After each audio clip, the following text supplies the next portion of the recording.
तुम्हाला सांगतो, आमची काय इज्जतच नाही समाजामध्ये. नुसतं दारोड्या म्हणून आम्हाला चिरवतात सगळे. अरे रस्त्यावरच्या कुत्र्याला आमची किंमत आहे. ते आम्ही गेलो की भुकायचं बंद करत आहे आणि पाय उचलून आम्हाला नमस्कार करत आहे. आणि घरामध्ये आम्ही जातो तर बायकोची किरकिर. त्याच्यामुळे मी परत जातो आणि अजून थोडी टाकून येतो. मग बायकोची किरकिर बंद. आज एवढी प्रगती झाली, मुंबईमध्ये मेट्रो आले, बुलेट आले. कुणामुळे? आमच्यामुळे आले. तरी आम्हाला किंमत नाही. बरोबर आहे ना मंडळी? आज तुम्हाला सांगतो, माणूस चंद्रावर गेला. कोणामुळे गेला? आमच्यामुळे गेला. कसं काय?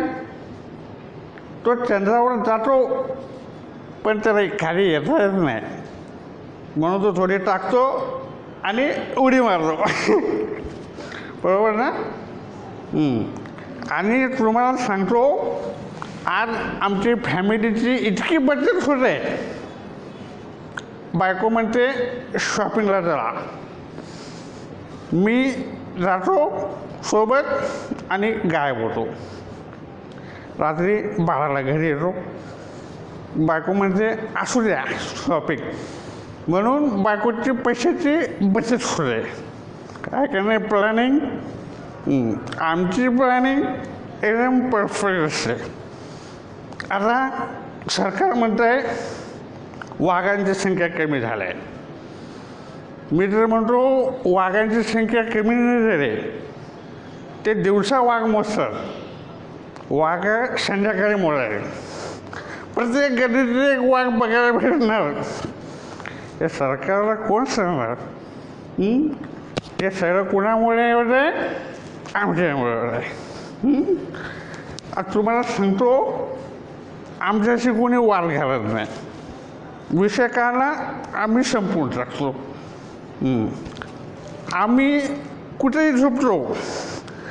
आम्हाला फॅनची गरज नाही, AC ची गरज नाही, मच्छर बी चावत नाही. एवढे फायदे आहेत आमचे. आज लाईट बिल याच्यामुळे आमचं कमी येतं. असे इतके फायदे कुणामुळे? आमच्यामुळे. तरी पण आम्हाला किंमत नाही. आम्ही आता कोर्टात जाणार, लढणार आणि न्याय घेणार. समजलं? चला पुन्हा भेटू. चला, धन्यवाद.